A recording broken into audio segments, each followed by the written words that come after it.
Imagine if one day you found a door connected to another world where any items or skills you pick up could be brought back to the real world. The story kicks off with a girl getting harassed by some guys, but then we meet Yuya, a boy who tries standing up to them, only for the men to call him fat and ugly before beating him up. Eventually the cops show up and the guys bolt. The girl thanks him for stepping in, but Yuya brushes it off saying he's fine and just walks away. We learn his grandfather taught him to always be kind and help people in need. When he gets home, his house is covered in graffiti with nasty names. Turns out, ever since he was a kid he's been bullied by everyone. Even his parents treated him like crap because his siblings were seen as beautiful while he was ugly. And things got way worse in middle school where he'd get beaten up all the time. It was only his grandfather who looked out for him, always reminding him that kindness would make him happy. His grandfather eventually passed away but left him the house and all his savings. His parents tried fighting the will, but in the end Yuya got everything, though they totally ditched him, so now he lives alone and works part-time every day. At school Yuya's graduating middle school, but his yearbook's full of mean comments about him. As he tries leaving he's stopped by his bullies who remind him that even after graduating he's still their little fat boy. Yuya says he needs to get to work but they beat him up anyway, and we see his brother and sister just watching from afar. When he finally makes it to his job his boss is pissed about him being late and tells him not to come back. At home Yuya has a depressing meal, and as he stares at himself in the mirror he throws a fit smashing it, thinking nothing's gonna change even after graduation. He punches the wall and suddenly it opens up a hidden room full of weird items that Yuya figures must be his grandfather's souvenirs from traveling. He spots a peculiar door, and when he opens it leads to a strange room. He freaks out as a notification pops up. Reading it he learns the door connects to another world with various functions available like storing items and controlling who can use the door. Even though he's confused by the features he thinks the system's like a game, so he checks his status but gets devastated seeing all his stats are super low. He looks around the room and peers outside finding it really is another world. He spots a note on the table though he can't read it at first, but his language skill helps him understand. The previous owner of the house was a legendary sage in his final days. So he left it for whoever finds it to become the new owner, including all its contents. The house is protected by magic, so no one can break in besides the owner. He finds a bunch of weapons inside, but checking them out he sees they're exceptionally super dangerous items. He steps outside and tries swinging a sword around falling over, but manages to learn a basic sword skill. Thinking it could be useful, Yuya trains with each weapon, finding they're all god tier items giving him a ton of skills, despite that his level stays at 1, wondering how to raise it. He stores the weapons away but suddenly a monster attacks. Yuya's terrified but realizes his house is protected. The monster's a level 300 bloody ogre smashing against the magic wall. It grabs a tree trying to break in but fails. Yuya thinks he should fight back, so he throws his spear piercing right through the monster, instantly killing it in one hit. The spear returns and the monster vanishes, dropping items. Yuya suddenly hits level 100, shocked at his stats. After allocating points and trying to leave gets a cash out option converting the monster items to money. Yuya's confused but happily takes it. Later that night Yuya's body changes, completely transforming. Waking up he finds his body's different and clothes don't fit, unsure what's up, and his mirror's still broken, so he looks for clothes. There are magic clothes in the sage's house that adjust size and give magical bonuses. Yuya wonders about the sage's identity and checks the garden. Suddenly attacked by a level 200 slime monster, but this time Yuya calmly pulls his spear, easily destroying it. It drops coffee slime and even a rare necklace restoring magic power. He levels up again, gaining presence detection skill, already at level 150. He tries the coffee slime and it's actually pretty good. He decides to use some earned money to buy a new uniform, ordering it ready for high school start. After that he spends every day in the other world, starting to enjoy himself, even forgetting his depression. He'd train and learn as much as possible about the other world. An elite goblin attacks his house, but Yuya's totally changed, skillfully fighting it, even using a skill to destroy the goblin. Time flies and high school starts. Everyone's immediately drawn to him, even his siblings seem odd. In class the bullies approach him, but don't recognize him, thinking he's a transfer student. When he says he's Yuya, everyone's shocked, not believing him. In the bathroom he's totally shocked, seeing himself for the first time since transforming. After class his brother and sister approach, wondering what he did to change so much, calling him a loser, but suddenly a limo stops and the girl he saved looks for him. He wonders who she is and she reminds him how he saved her.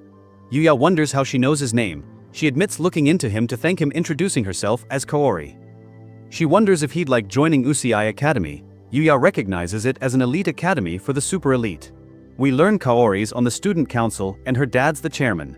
Yuya's flattered but thinks he's not smart enough for such an academy. His brother interrupts, asking to join, saying they're superior to Yuya in academics and sports. But Kaori refuses cause they're insulting Yuya, their hero, revealing she already checked them out, knowing all about their nasty behavior toward Yuya.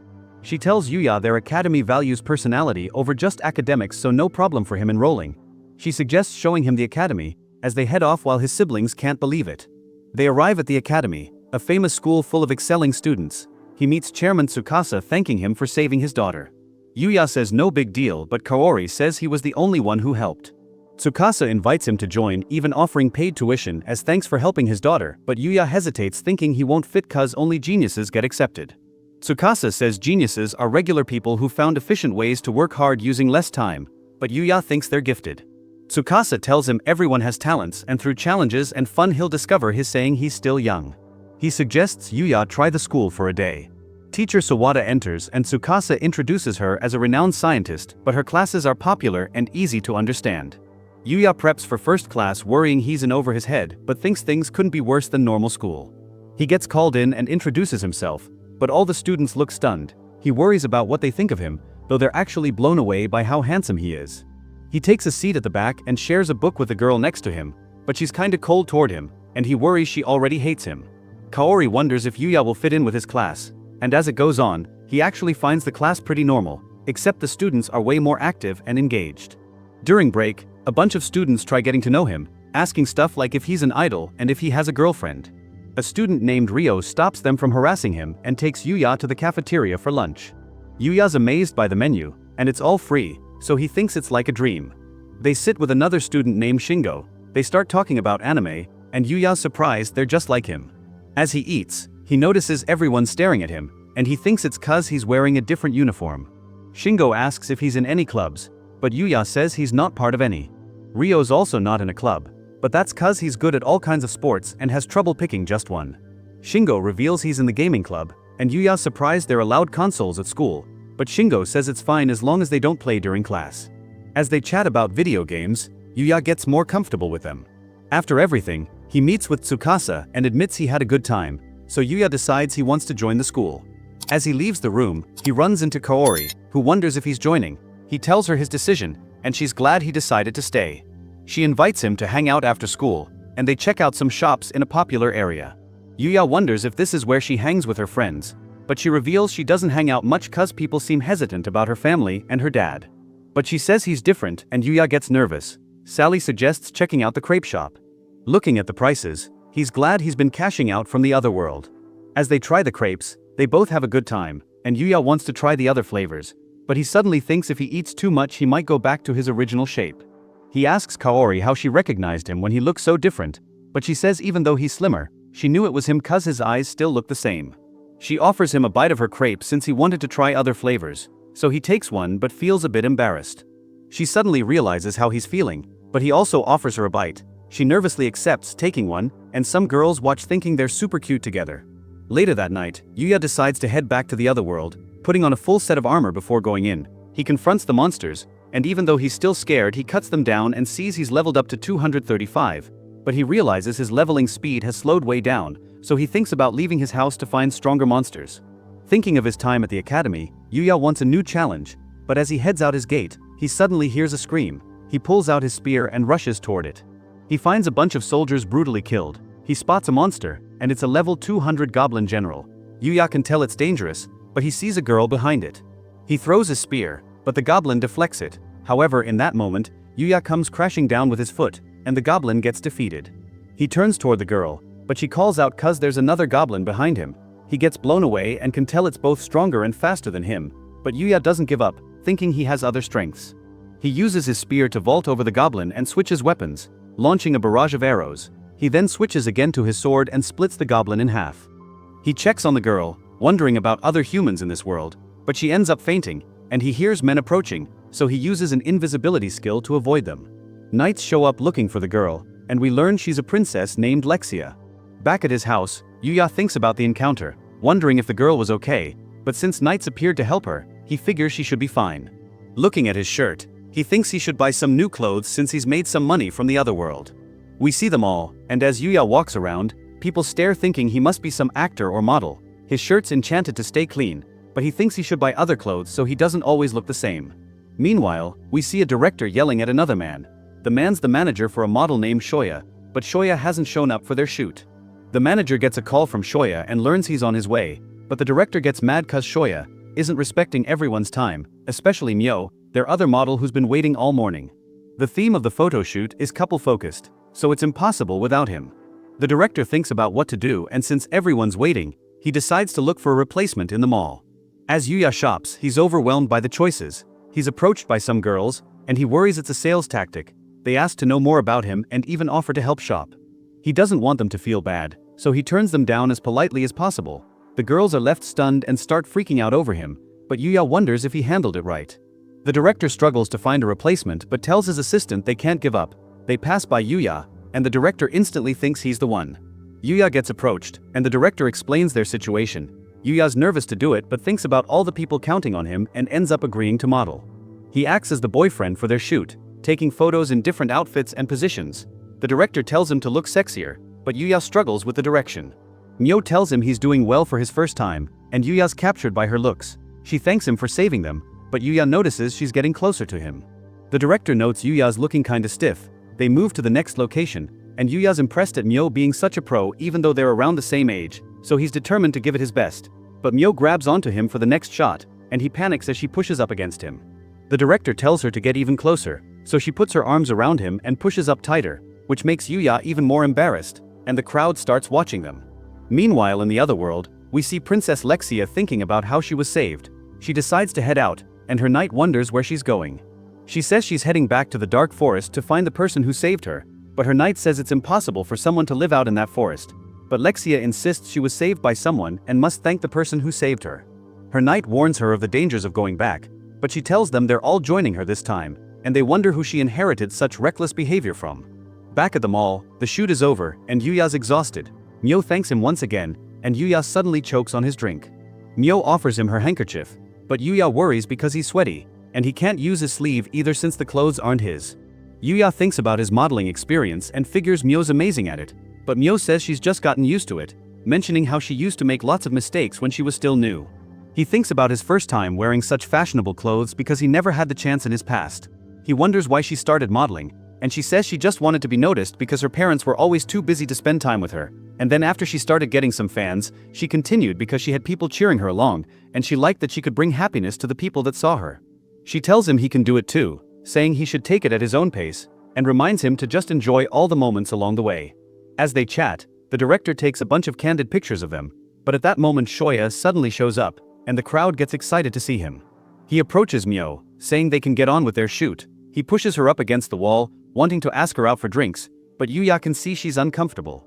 He interrupts them, and Shoya wonders who he is. Shoya tries to punch him, but Yuya throws him away. Everyone's shocked, and Yuya thinks about how slow the punch felt. He worries about causing a scene, thinking he'll be in trouble for beating up such a good-looking guy, but the crowd cheers for him, thinking he's so cool. Shoya wonders how he lost even though he does boxing.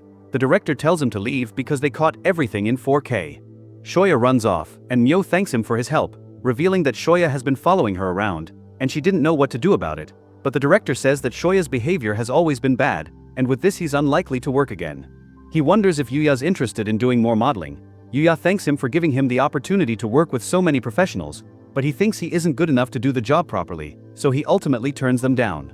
The director respects his decision, and they end up giving him all the clothes from the shoot as thanks for his help because they weren't able to pay him since he's just an amateur. Yuya thinks having the experience was enough, but the director says it's only natural to be compensated for work, especially since he was the one who saved them, so Yuya accepts this. Myo hopes to work with him again in the future, and they wish him good luck. In their car afterwards, the director thinks it's a shame that Yuya didn't want to continue, knowing he would have been a star. Looking back at the photos, Myo thinks about how different Yuya was, and the director can see her turning red, so he teases her about having a thing for him. Yuya organizes his wardrobe, packing all of his new clothes, and we see that his photo has gotten around the agencies.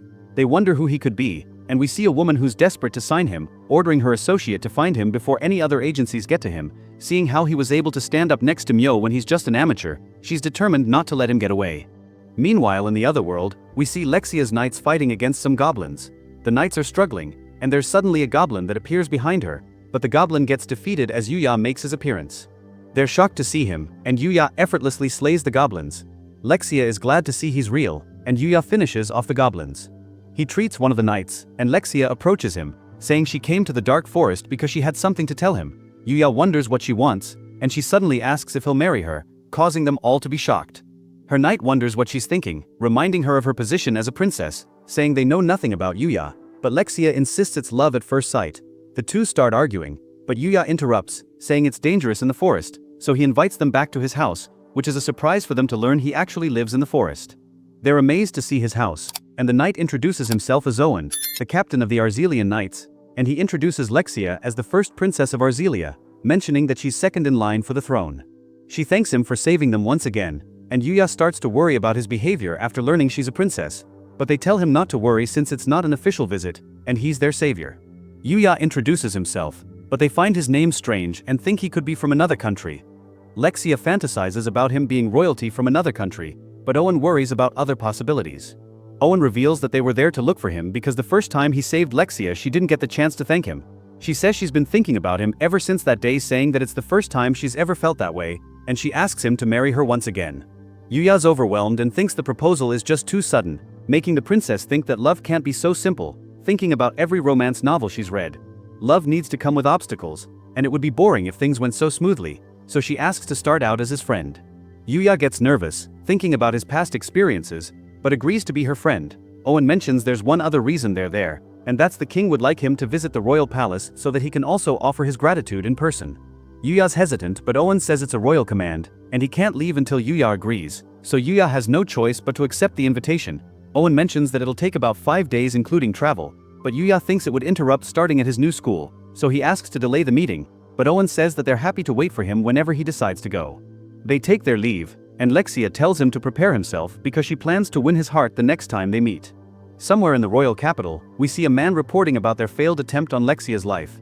We see a masked man, and we learn that he had sent assassins after Lexia, but they ended up in the dark forest, and the assassins were taken out by monsters, but the masked man wonders how Lexia managed to return unharmed and warns his man not to fail him again. He takes off his mask, revealing a disfigured face, and we learn he's part of the royal family as he swears to get his revenge on Lexia. Back at Yuya's house, he marks his calendar for when he plans to see the king. He puts on his new uniform and heads to start his first day at the academy. Everyone stares at him as he walks, thinking he must be some kind of famous model. When he arrives, the director greets him but apologizes because he doesn't have time to talk but tells Yuya to remember to just enjoy himself at the school.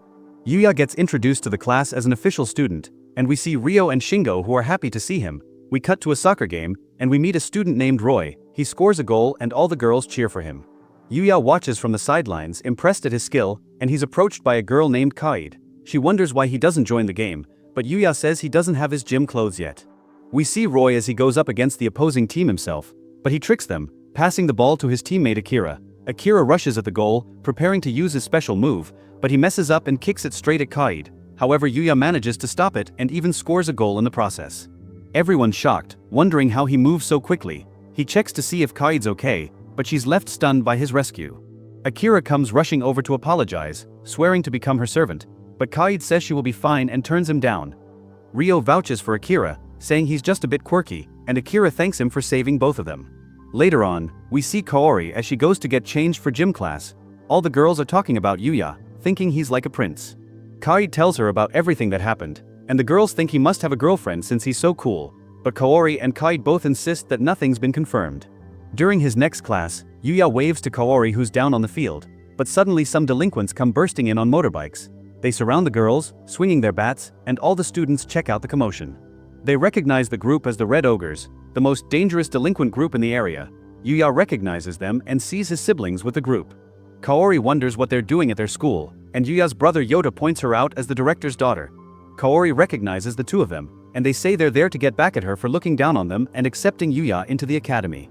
Kaori warns them that the police are on the way, but Yoda's sister Sarah thinks they have time before they show up, so they plan to abduct her as payback. The goons surround her, and things are looking bad. Yuya wants to save her, but finds his legs shaking even though he's fought far stronger opponents in the other world. He has emotional damage facing the bullies. His friends worry about him as he panics, but he manages to snap himself out of it. He opens the window and jumps out, shocking everyone since they're on the 4th floor, but Yuya lands unharmed. He charges in, confronting his old bully Oki, who says it's time to teach him a lesson. He sends his boys at Yuya, but he easily dodges all their attacks and disarms them all in an instant. Oki tries to attack, but Yuya runs right past him, focusing on saving Kaori, but he's stopped by an enormous guy named Amaru. The guy charges at him, but Yuya doesn't even budge, and he throws him to the side. Yuya gets to Kaori, checking to see if she's okay, but the boss of the gang charges at Yuya. Yuya manages to dodge, but the boss attacks with his bike. Yuya jumps out of the way and the guy ends up losing control and crashing his bike. The boss is knocked out and the police arrive, all the delinquents are arrested, and the students are told to get back to their classes. Yuya makes sure Kaori's okay, and she suddenly goes weak, but Yuya catches her and they share a moment. Meanwhile, Yoda thinks that the red ogres were useless, but he suddenly gets choked by the boss who blames him for their situation. Sarah begs for him, but she just gets kicked away and Yoda continues to be choked, but Yuya gets in the way breaking them up, and Yoda thanks him. The boss charges at him, but Yuya just stares him down. The students wonder what happened, but everything settles down, and Yoda wonders why Yuya saved him, but Yuya says that even though they've been terrible to him, they're still his family, so he couldn't just abandon them. His brothers move to tears, and they beg for his forgiveness, apologizing for everything they've ever done. He's joined by his friends, and he apologizes for the trouble that occurred because of him, but they're all amazed by him, wondering how he could jump out the window. Yuya goes to do some exploring in the other world, but remembers a warning from Owen telling him that the Dark Forest is considered the most dangerous region in the lands, with monsters so strong that they would easily be able to destroy a city, so Yuya wonders about the sage who used to own the house. He explores deeper into the forest looking for stronger monsters to face when he suddenly hears a cry and sees a puppy being attacked by an orc. The puppy glows with a dark energy, but it's too weak to fight. Yuya watches from a distance and sees that the orc is a level 600 orc king with over 20,000 attack.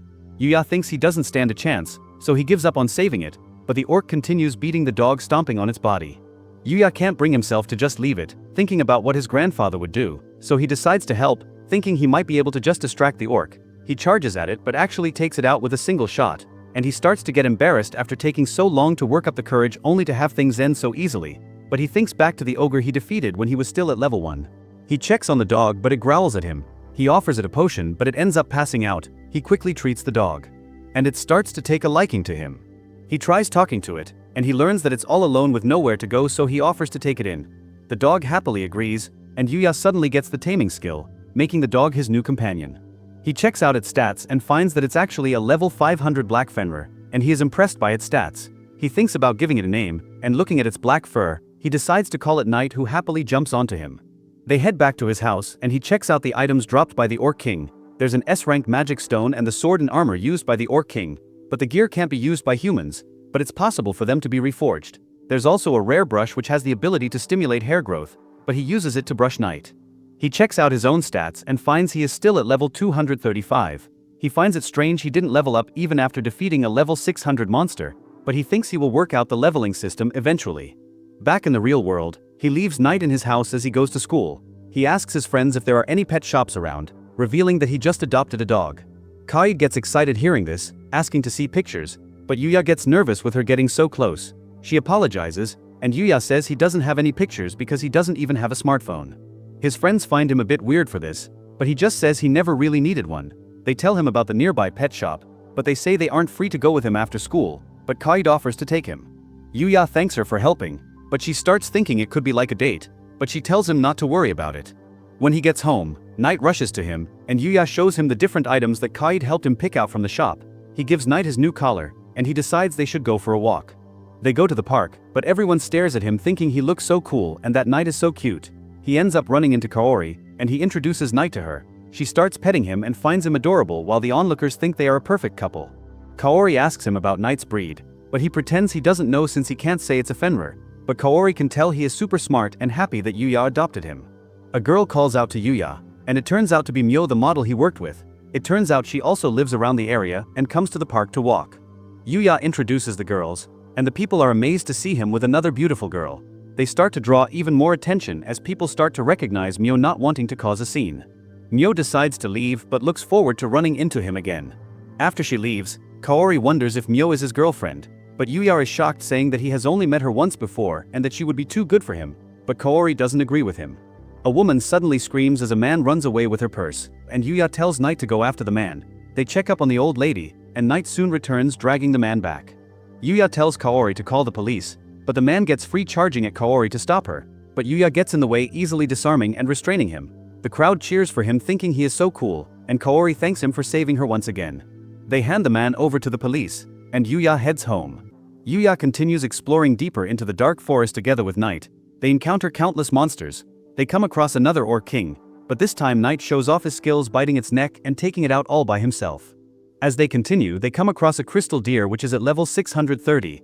Yuya observes it while invisible and sees that it has an impressive magic stat. He wonders how he should approach it, But it suddenly detects him even through his invisibility, so he has no time to think. It charges at them, so the two split up. Knight tries to attack, but the deer uses magic, creating an explosion to defend itself. It charges up another attack, firing a blast of water at Yuya, but he manages to dodge it. Yuya thinks they need to work together, so he tells Knight to create an opening for him. Knight jumps around the deer with its speed, but the deer retaliates with its magic, causing countless explosions in the area. But Knight manages to land a hit, and Yuya takes the chance to finish it off. He checks out the item drops, and there is a box that catches his attention. As he examines it, it turns out to be a portable bath set that automatically stays clean and even has a privacy feature to stop people from looking in. He is amazed to find such an item and decides to try it out, finding that there are multiple settings he can choose from. It's too dangerous to use it in the middle of the forest, so he decides to return to his house for the night. The next day they fight against a needle roller which has exceptional speed. He struggles at first, but he manages to predict its movements and dodge its attack, causing it to get stuck in a wall, and he takes it out. He finally levels up to 240, and Knight also reaches level 510. The wall suddenly cracks where the monster had crashed into it, and a cave is revealed, so they decide to check it out. Yuya scans for enemies, but there are no signs of any monsters. The cave suddenly lights up as they reach a larger room. As they look around, Yuya is shocked to find a body, but Knight points out a book on the floor.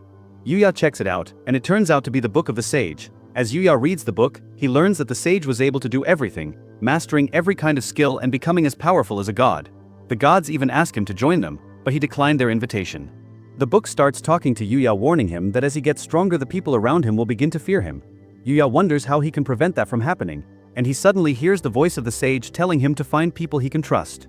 The sage asks him if there is anything he would like to know, and Yuya asks to learn magic, so the sage fills the book with all of his knowledge about magic. But he notes that Yuya can't use magic because he doesn't have the magical circuits in his body since he is from another world. However, the sage decides to pass on his own magical circuits to Yuya, telling Yuya to find happiness and to live a good life. Yuya returns to his house and starts learning how to use magic from the book. He starts off by sensing the magical energy around him, and he learns the magic energy manipulation skill. He learns that all he needs to do is to gather magical energy in his hand and just imagine the magic he wants to use, so he goes outside to try it out, imagining a ball of water, and it seems Knight is also learning. He tries shooting the ball at the tree, and turns out to be incredibly stronger than he expected. Meanwhile, at the royal capital, Owen gives his report to the king. He tells the king about Yuya, but when he mentions how the princess proposed to him, the king loses it, thinking Yuya seduced his daughter.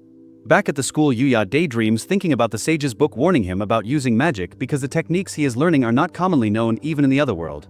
The teacher reminds them that they will be going camping the following week and sorts them into groups of 4. Yuya is put in a group with Kaid along with Akira and a girl named Rin. Kaid is excited for the trip, but Yuya mentions he doesn't really have any camping equipment, so Kaid suggests that they go shopping. They head to the mall where Shingo was surprised to see Kaori joining them. Ryo also can't believe Yuya is friends with Kaori because most people find her unapproachable since she is the director's daughter, but she tells them just to think of her as any other student. Yuya wonders where Akira is, and Shingo mentions how he couldn't make it. They head inside, and they help Yuya pick out a backpack. They decide to hang out and they end up at an arcade. Shingo gets excited seeing his favorite character in a crane game but says he's terrible at it. Yuya decides to give it a go. Using his detect weakness skill, he finds the sweet spot and manages to win the figure in a single try. Kaid asks him to win her a cat, so he uses his skill again and easily gets it for her. He ends up winning prizes for all his friends, and Kaori says it was her first time at an arcade, thanking him for the gift. The girls decide to do some clothes shopping, so the guys take a break and go to the cafe for a drink. Yuya thinks about how much fun he's having hanging out with friends for the first time, but an alarm suddenly rings as they're told there's a fire and they need to evacuate. Yuya worries about the girls, thinking the fire would be closer to them. They reach the staircase, and Yuya asks a staff member if he's seen his friends. Ryo gets a call from Kaid, who tells them they're still stuck upstairs. Yuya rushes up the stairs, thinking only about his friends, and reaches the source of the fire. The sprinklers aren't enough to put it out, so Yuya decides it's time to use his magic. He covers his body with a layer of water, letting him run right through the flames. We see the girls unconscious from the smoke while Yuya rushes to find them. He makes it to them just in time and wonders if there's anyone else. He uses his detection skill to scan the whole building, and it seems they're the only ones left. He covers the girls with his magic, but the fire surges, and he worries they won't make it out. Meanwhile, Ryo and Shingo watch from outside, telling the officers their friends are still inside, but there's nothing they can do until the fire is under control. Yuya runs around looking for the exit, but the roof collapses, and as he dodges, Kaori drops the gift he gave her. He reaches a dead end and realizes there's no way out, so he uses his magic to smash through the building and make his own exit. The building shakes, but Yuya manages to burst out with the girls. The girls get treated, and the firefighters reprimand him for being so reckless. Kaori's father arrives, thanking him for saving his daughter again, and Yuya returns the honor pin he picked up. Kaori hugs her father, and Yuya thinks about what a real family should be like, but then realizes he doesn't really have anyone like that. Until he gets home, Knight rushes to him, and he smiles realizing this is their family. Yuya thinks about what else he can do with magic, remembering that magic is just the materialization of his imagination, so he tries using it to travel. Focusing on where he wants to go, he manages to open a portal that takes him deep into the dark forest. He's excited that it works, but it seems he can only use it to go to places he's already been. Still, he thinks he can use it to get home quickly to feed Knight even during the school trip. They take the chance to do some more exploring and discover a cave that happens to contain goblins, but with his legendary sword they're no match for him. They find a whole bunch of rare items, storing them all away with his storage skill, and he thinks his teamwork with Knight is getting better every day. They leave the cave, but Knight gets sad wanting to keep going. Yuya says he needs to get back to prepare for his school trip, but Knight suddenly bolts off. Yuya chases after him, and it seems Knight detected something up ahead, so Yuya activates invisibility to be careful and follows. He comes across an injured girl facing a bunch of goblins. Yuya wants to save her, but Knight pulls him back. An elite goblin attacks, smashing down a tree, but invisible threads block it, and the girl slashes, cutting off the goblin's arm. Yuya wonders about the threads, but the goblins suddenly leap at her. She blocks with her threads, but the elite lands a heavy hit that knocks her out. As the goblin approaches her, Yuya and Knight burst out taking out the goblins, but suddenly countless more appear, so Yuya pulls out his divine whip which binds every single one, crushing them all in one attack. He thinks it's just too overpowered because it can hit multiple targets at once and never misses. After the fight, he wonders what to do with the girl. He thinks about taking her back to his house, but Knight clearly thinks it's a bad idea. He doesn't want to just leave her, but she suddenly wakes up, surprised she's being carried, and ends up falling to the ground. Yuya offers her his healing juice, and it instantly heals all her injuries. The girl is shocked how effective it was and asks who he is, so Yuya introduces himself and Knight, though Knight stays hostile toward her, and Yuya wonders why. We learn the girl's name is Luna. She says she was training in the forest but got ambushed by the elite goblin and got in trouble. She asks what happened to them, and Yuya says he took care of it. She asks what he's doing in the forest, and he says he was also training, which surprises her for some reason. Luna apologizes for being so filthy and sweaty, but Yuya says it's fine. She asks if there's a river nearby to rinse off, so Yuya brings out his portable bath. He keeps watch outside, and Luna can't believe he has such a rare item. Yuya mentions he got it from a crystal deer, and Luna is impressed he defeated one. Yuya thinks that's normal for the dark forest, but Luna reveals she's actually there on a client's request, though Yuya doesn't catch that part. Luna asks him to train with her since they're both in the forest anyway. Yuya feels bad about letting her train alone, so he ends up agreeing.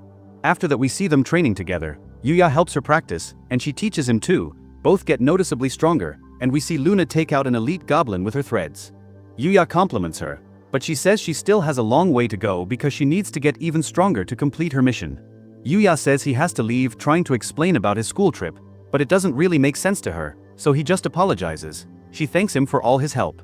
On the last day of training, Yuya relaxes in the bath, but Luna suddenly hops in wanting to share it with him. Yuya gets super embarrassed, but Luna hugs him, saying how much these days meant to her and that she'll treasure them forever. She thanks him again, offering to wash his back, but her towel suddenly drops, and Yuya turns bright red. His class heads off on their school trip, and we see Yuya playing cards with his friends.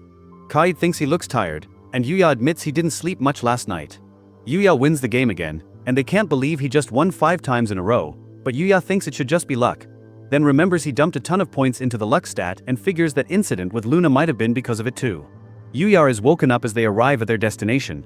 The students get changed, and their teacher explains they have to camp for 2 days and survive off the land, saying there are fish in the river and edible plants, though someone worries the plants could be poisonous. Sawada says the school doctor is on standby, but the students find her creepy because they always hear screams from her office. Akira thinks they can just skip food, but Sawada says it's part of the lesson and actually a competition between classes. Yuya asks if there's a reward, and Sawada reveals it affects her bonus, so she tells them to do their best, but the students aren't impressed. The students are left in the forest, and Yuya wonders what they should do first. Akira says it'll be easy to survive, but the other 3 ignore him, thinking he's a fool. Rin suggests Yuya and Kaid try fishing while she and Akira look for edible plants. We see all the students crowding the river, and Kaid thinks they were too slow. They spot Roy by the water, who warns them the good spots are taken. Kaid wonders if they should try something else, but Yuya uses his detection skill and finds another spot. There are tons of fish, but Kaid thinks the water is too shallow for the fishing poles to work. Yuya has another plan and jumps into the water. He thinks that compared to the monsters in the dark forest, these fish aren't fast at all, remembers what Luna taught him about predicting movement, and starts catching fish with his bare hands. Kaid is stunned, and Yuya keeps going, catching way too many. The other students think he's insane, and Kaid says he got carried away. Yuya admits it and silently thanks Luna for the advice. Meanwhile, in the dark part of town, we see a shop filled with puppets. Luna uses her threads, slicing off all their heads in an instant, and notes that her power has really improved. She thinks back to her time with Yuya, but we learn she's actually an assassin who's been killing since she was a child. Still, she finds Yuya different, wishing she could have met him sooner so her life might have turned out differently, but she knows she has to forget about him because she's the one known as the headhunter, and she prepares for her next target. Yuya and Kaid meet back up with Rin, showing her their huge haul, and she's shocked to hear Yuya caught all the fish with his bare hands. Yuya asks what happened to Akira, who's lying on the ground. He complains that Rin used him to test mushrooms for poison and as bear bait. Yuya quickly checks his stats to make sure he's not poisoned and breathes a sigh of relief when he sees Akira's okay. Rin and Akira show off all the plants they gathered, and Yuya uses his skill to weed out the poisonous ones. They head to the building to show their teacher what they collected. Other students are getting their food checked too. Yuya runs into Kaori, who asks how his team is doing. They chat about the experience until her team calls her. Akira is stunned at how close Yuya is with her and wishes he could be that smooth. The team shows their haul to Sawada, and she compliments them for being the first to bring back such a huge amount of safe food. She gets excited thinking about her bonus, but mentions they'll also be graded on cooking. She asks who's cooking, and everyone instantly points at Yuya. Sawada tells him to do his best because her bonus depends on it, and Yuya thinks she really shouldn't be that obvious. Yuya starts preparing the food. Thanks to living alone and cooking in the other world, he whips up a pretty impressive meal. The team digs in. Yuya nervously waits for their reaction, but Sawada, who's been drinking, comes over, tries some, and is blown away. She says even the school's first-rate chefs can't match this and asks how it's possible. Yuya thinks he only ever cooked for himself, but he's happy seeing everyone enjoy it. After the meal, Sawada suddenly asks if he'll marry her, shocking everyone. She explains she can't cook or clean because she's always buried in research, has never been in a relationship, and after tasting his food thinks he's a treasure. She begs him to marry her and take care of her. Everyone yells that it's a terrible idea. Even Kaid says Yuya's no good, which makes him wonder if he really is a failure as a person. Sawada insists, saying she'll wait for him. Yuya gets super nervous since she's his teacher, but politely says he thinks she's a great teacher. Sawada beams, smothers him against her chest, while Kaid tries to pull him, and Akira thinks Yuya is the luckiest guy alive. Later that night, Yuya teleports home to check on Night. Using food from storage, he quickly makes Night dinner. Watching Night eat, he smiles, realizing he loves making others happy with food. He teleports back to camp, where the guys are showering together. Everyone stares, and Yuya wonders what's wrong. Akira points out his body is insane. Yuya doesn't get it, but Akira can't believe how ripped and good-looking he is. Meanwhile, in the girls' bathroom, Rin teases Kaid that all the boys must like her. They run into Kaori and mention Sawada wanting to marry Yuya. Kaori's surprised, and the girls joke that Sawada has a certain advantage. Kaid suddenly looks determined to make a move on Yuya. Kaori wonders if Kaid likes him, but Kaid quickly denies it. Rin thinks she's way too obvious, and Kaori starts wondering what kind of girls Yuya likes. The next morning, some students find their stuff trashed, suspecting a thief. Akira looks worried, and Yuya checks that their things are fine. The group goes looking for breakfast, but Akira freaks out seeing claw marks on a tree. Yuya remembers Akira was used as bear bait and realizes what's coming. Suddenly a huge bear appears in front of the girls. They scream and run, the bear chases, and everyone panics. Sawada signals the group to take cover. The bear crashes into a table, and Sawada tells them to get to safety. As they run, Sawada trips, and the bear lunges, but Yuya jumps in, wrestles the bear, slams it down, and knocks it out cold. He checks on Sawada, who says she'd normally lecture him for fighting a bear, but since he saved her life she'll let it slide, and offers to marry him again, which he politely turns down. Yuya wonders what'll happen to the bear. Kaori explains they'll take it in as a guard bear, and if it attacks again they'll just eat it. The bear clearly understands, so the problem is solved, and the camping trip ends. Back home, Yuya is scheduled to meet the king soon. On the way with Lexia's group, he spots demons in the forest. Thinking it'd be bad if Lexia ran into them, he decides to clear them out. Night slashes one. Yuya throws his spear, but the demon catches it, so he switches to a hammer that completely flattens the demon and clears the area around him. He's once again impressed by the sage's weapons. The demon drops a weird helmet. Yuya tries it on, but a strange rabbit watches, thinking he's the one. Lexia's party arrives. Owen freaks out seeing the helmet, so Yuya quickly takes it off. They're relieved and ask if he's ready to meet the king, inviting him to travel with them to the palace. But Knight suddenly leaps onto Lexia as a tree comes crashing down. Yuya slices it in half. He notices Luna's threads and realizes Knight was protecting the princess. Owen asks what's going on. Luna curses her failure, but as she tries to escape, Yuya knocks her out. He's shocked it's really her. Lexia asks who she is. He explains Luna just tried to assassinate her, and Knight knew all along. Yuya asks to heal her and take her home so he can figure out what's happening. He refuses to believe she's a bad person. Lexia agrees. Owen rushes over, scolding her for running off, but she says she's visiting Yuya's house too. Yuya uses teleportation to get back faster, leaving Owen stunned. Lexia is amazed by the teleportation. They wait for Luna to wake up. Yuya explains how he met Luna and trained with her, but Lexia is more interested in the teleport spell. He says he just imagined transportation magic and it worked. Lexia can't believe it. Teleportation is considered fairy tale stuff, never confirmed, and warns that if word got out it could start a war. She makes him promise never to use it carelessly in front of others. She suddenly calls out to Luna, asking how long she plans to fake sleeping. Luna sits up, busted. Lexia notes Yuya knew but was being nice. Lexia asks for her story. Luna says there's no point and to just kill her, but Yuya wants to hear it too. Luna explains she was an orphan scavenging to survive, taken in by a man who taught her to read, write and assassinate. She joined the Dark Guild, completed countless kills, and became known as the Headhunter. Lexia is shocked. She's heard the name. Yuya realizes that's why Knight was hostile from the start. Luna reveals her mission was to assassinate Lexia. Now that she failed, she'll either be executed or hunted by the guild. Yuya worries for her. Luna wonders why he cares after such little time together, but Yuya says even that short time meant a lot. He sees her as a friend. Luna thinks it's too late, but Lexia interrupts, offering her to be her personal bodyguard. Luna is confused. Lexia says only she and Yuya know about the attempt, so they'll keep it secret, and being the princess's guard makes her harder to reach. Luna calls her insane. She's a criminal with blood on her hands, but Lexia grabs her hands, says they're pretty and soft, thanks to Yuya's bath, and declares that since Luna lost, she now has to follow orders. Meanwhile, Owen and his men are running from goblins, forced to retreat and leave Lexia's protection to Luna can't believe how things turned out calling Lexia a tyrant, but her first order is to hear more about Yuya's bath. Luna explains it's a rare item that creates a bath anywhere, recovers fatigue, and even helps beauty. Lexia demands to try it immediately. She hops in with Luna and invites Yuya too. He nervously declines out of embarrassment. The girls relax, but Lexia suddenly asks if Luna likes Yuya. Luna says they're just friends. Lexia says she can tell Luna likes him. Luna denies it, so Lexia announces her own plan to marry Yuya. Luna objects. Lexia points out she shouldn't care if they're just friends. Luna isn't sure how she feels, but the idea of Yuya being taken bothers her. She accepts the challenge, wanting Yuya for herself. Lexia declares war. From now on Luna is both her bodyguard and her rival in love. After the bath Yuya suggests making dinner. Lexia offers to cook but nearly causes a disaster just cutting a potato, so Yuya takes over. The girls love the food. Lexia compliments him. Luna gets jealous and asks Yuya to feed her because her wounds still hurt. Yuya feels bad for hitting her so hard and agrees.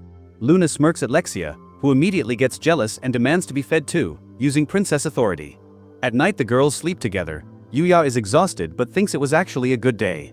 The next morning they meet back up with Owen and the soldiers. Yuya apologizes for leaving him behind. Owen asks about the new companions. Yuya reintroduces Knight. Owen thanks him for saving Lexia again and questions Luna's identity. Lexia casually explains Luna was an assassin sent to kill her but is now her guard. Everyone freaks out. Owen orders her surrounded, but Lexia says they literally slept together. If Luna wanted her dead, she'd already be. Owen reluctantly stands down but says they'll watch her closely.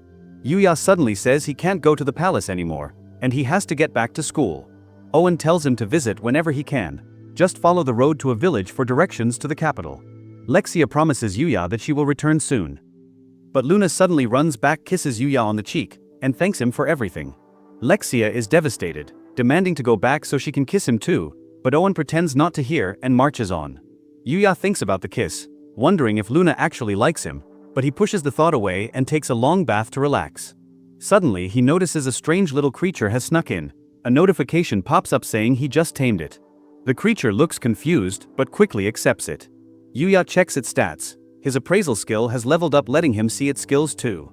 He spots one called Holy Ground and asks it to show him. The creature creates a glowing field of light around them that gives Yuya a huge buff. Impressed, he decides to name it. Looking at its appearance, he calls it Akatsuki. Night reminds him of the time, and Yuya panics, rushing back to school. During class, Sawada announces a ball game tournament. The results will affect her bonus, so she begs them to do their best. The first event is soccer. Their class splits into 2 teams, and Yuya ends up as goalkeeper since he barely knows the rules. When the game starts, Roy is a monster, taking on the whole opposing team and scoring effortlessly. Kaid is impressed, but Rin whispers they have a secret weapon too. She starts jumping up and down. Every guy on the other team gets distracted, and Akira steals the ball. Akira gets a massive morale boost, but Rin realizes her plan backfired. Akira charges past everyone and fires his special shot. Yuya stops it instantly. The whole crowd freezes, stunned by his blinding speed. He wonders what to do with the ball, and Roy yells to just throw it as hard as he can. Yuya does, and the ball rockets straight into the opposite goal so fast the net tears. He asks if that counts as a point. After school, a modeling agency approaches Yuya begging him to join the industry. He politely turns them down. The chief is stunned that anyone would refuse, but Yuya says he's already having fun at school. Myo shows up trying to convince him too. His friends are floored that he knows the famous model. Yuya explains he only worked with her once. They're shown the magazine cover of the 2 of them. A sports festival poster flies by. Kaori comes chasing it, but the agency chief suddenly gets an idea. She'll pitch an article on the school and photograph Yuya during the events, then rushes off to get permission. In the other world, Yuya defeats a skeleton monster but feels he hasn't gotten stronger lately. He heads deeper into the forest and finds an area of pitch-black trees so tough normal attacks can't scratch them. He suddenly wonders how Akatsuki got so big. Turns out Akatsuki is right behind him, and a mithril boar charges.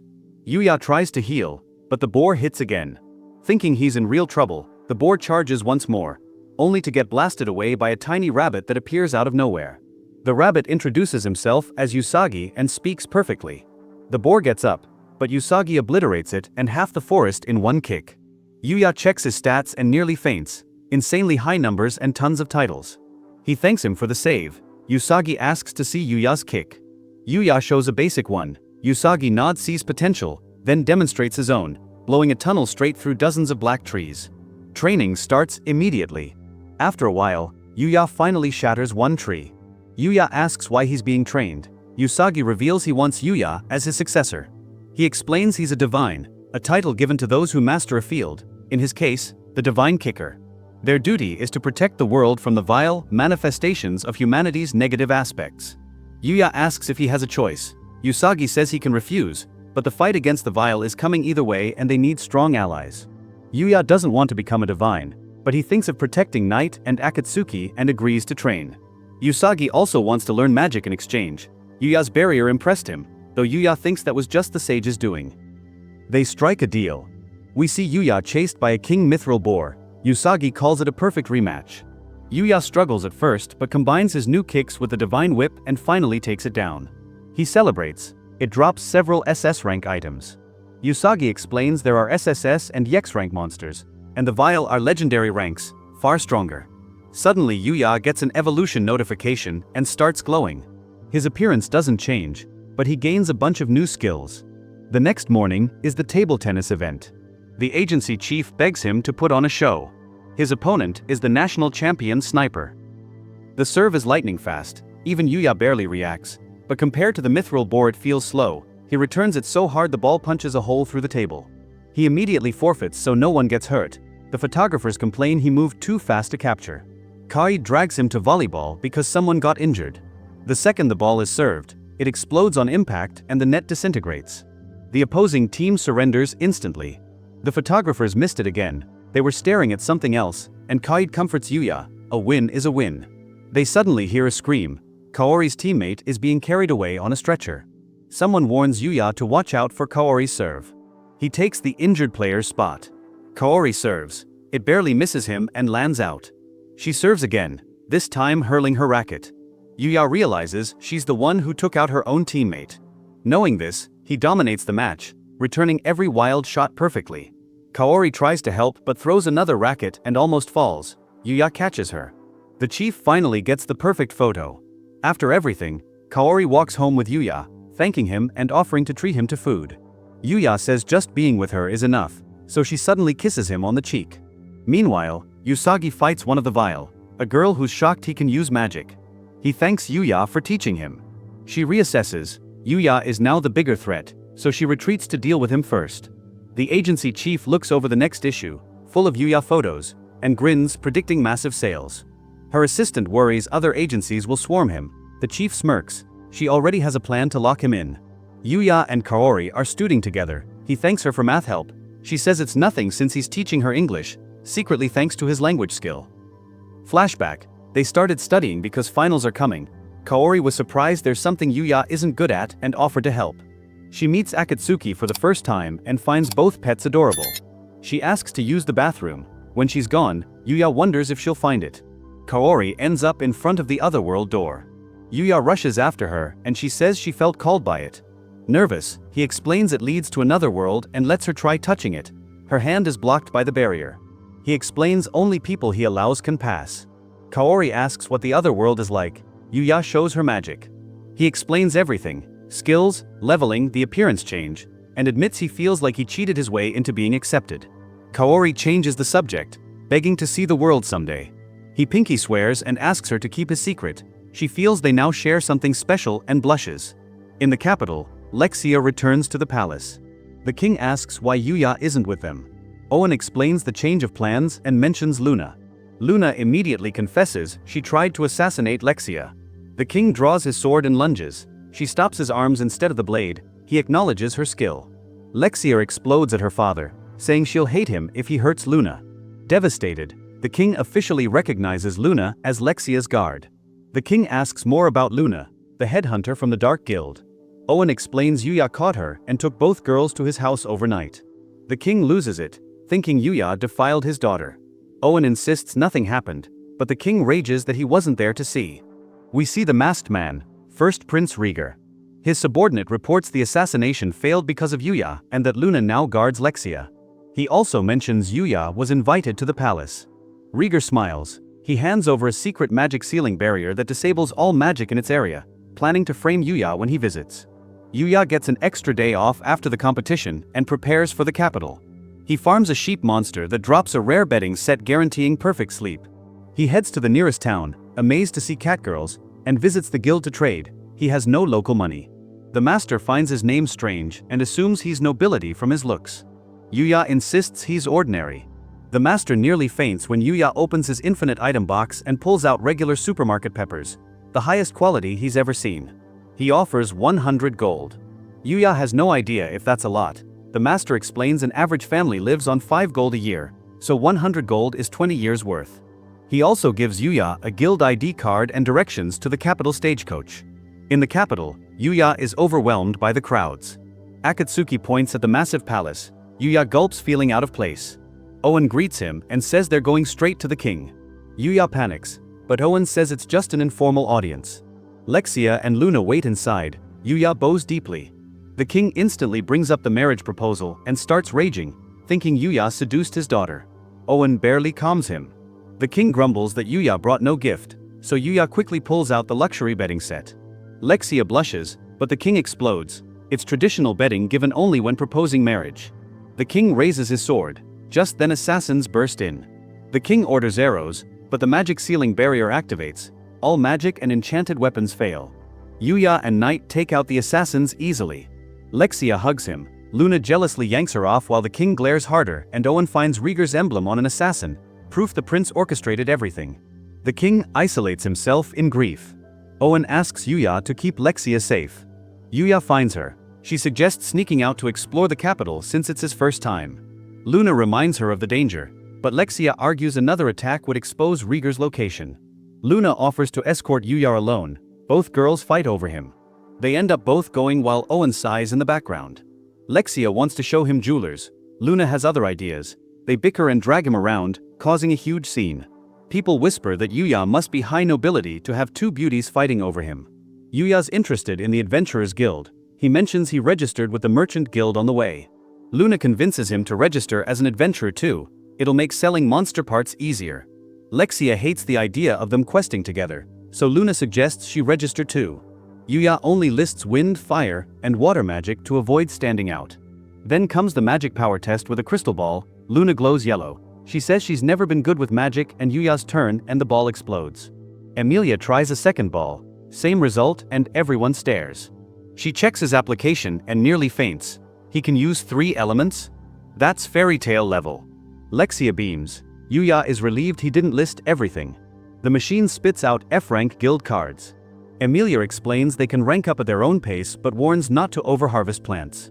A drunk adventurer named Glenda tries to recruit Yuya after seeing the crystal explode and the girls drag her away. Their first quest: gather healing herbs. Yuya's discernment skill even gives harvesting tips. Luna struggles not to damage roots. Lexia is just happy to be outside. She proposes a competition. Whoever gathers the rarer herbs gets a full-day date with Yuya. Owen reminds them not to wipe out the area. Yuya finds a mana healing herb. Akatsuki helps by bringing a deadly poisonous one.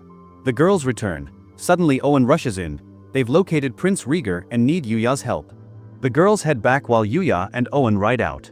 They reach an abandoned house. It seems quiet. Maybe the prince is already captured.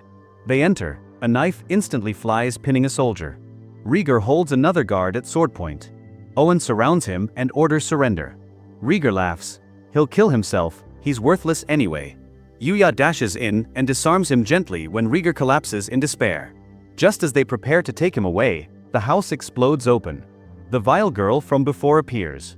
Rieger is relieved, until she declares him useless and prepares to kill him.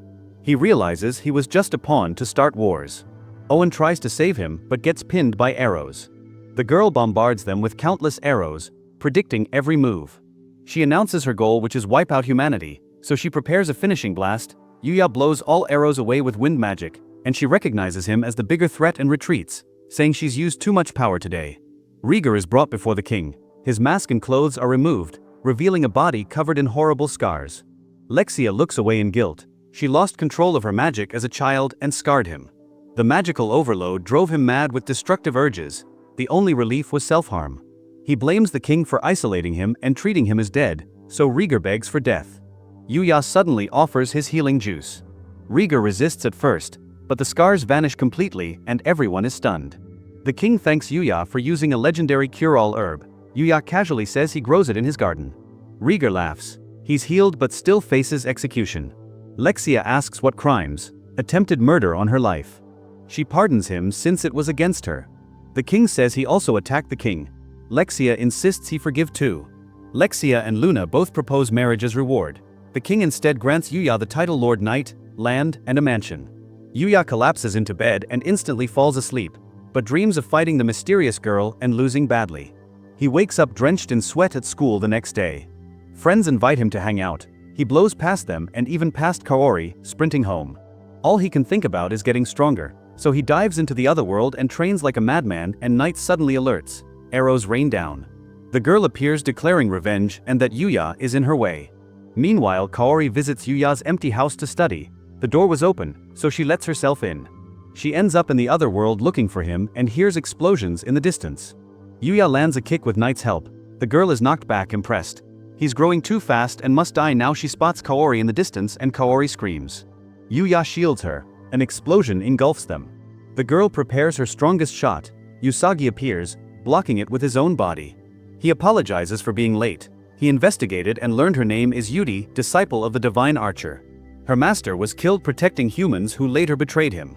Usagi explains divines must fight the vile. Using divine skills for personal revenge breaks the planet's covenant. Yuri says she never accepted the divine title, so she's free. She copies Usagi's earlier move, creating an opening. Usagi takes a heavy hit. Akatsuki suddenly charges in activating Holy Ground. The light strips away Yuri's vile power. Yuya knocks her out cold, and Usagi explains holy beasts like Akatsuki also oppose the evil and seal her power permanently. He leaves the unconscious Yuri to Yuya. Kaori runs over in tears. A monster appears behind her. Yuya one-shots it and Kaori is shaking. Yuya apologizes, explains this is his real life, admits he feels like a cheater because of leveling, and worries she'll hate the person who kills monsters. Kaori hugs him tightly and says none of that matters. He's still the same kind person who saved her that very first day, and she's liked him ever since. Remember to like, subscribe, and drop isekai in the comments, because only the real ones make it to the end of the video, and I recommend you watch this other video. I'm sure you'll like it. Thank you so much for watching our stuff, and I'll see you in the next video.